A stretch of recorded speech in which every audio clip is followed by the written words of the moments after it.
EACC pamoja na washikadau katika kupigana na ufisadi wamechagua kuja Kiambu kwa wiki hii yote kuhamasisha wananchi juu ya ufisadi, njia ya kuzuia ufisadi.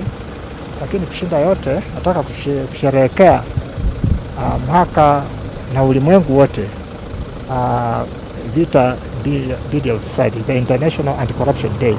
Tunafanya hapa Kiambu, ndio tumekuja tushirikiane na nyinyi wote kuonyesha Kenya pamoja na ulimwengu kwamba sisi wa Kenya tunataka tupigane na ufisadi ili tuwe nchi ambayo haina ufisadi. Swali lako habari ya KEMSA, kazi inaendelea. Vile mnaelewa, KEMSA ilikuwa ni jambo kubwa sana, watu wengi walikuwa ndani. Kwa hivyo commission ilichagua kufanya kwa stages, in phases. Phase 1 ilikuwa ni deal na wale maofisa ambao walifanya hiyo kazi, wale ambao wanakaa kwa ofisi. Na hiyo investigation ilimalizika na iko na kwa DPP.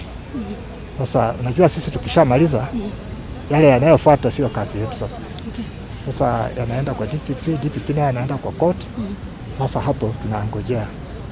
Na ingine sasa ni wale nao ambao walikuwa suppliers, zile companies ambazo wako nini, hao ni wengi. Hao maafisa wangu wamejaribu, ako na hiyo kazi sasa na inamalizika.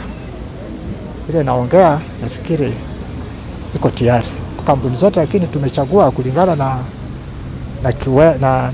na ukubwa wa pesa ambayo walitaka wachukue ama ambao walichukua.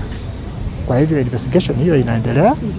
Na ingine, unajua watu wakubwa ambao wanaiba hawakai Kenya peke yake, wengine wanakaa na watu wa ng'ambo. Kwa hivyo inategemea sasa kutafuta hii kesi, sababu kila siku mnasema lazima tuwe watertight, lazima waende huko ng'ambo upate legal assistance, tulete ushahidi wa kutosha. Kwa hivyo hiyo pia ya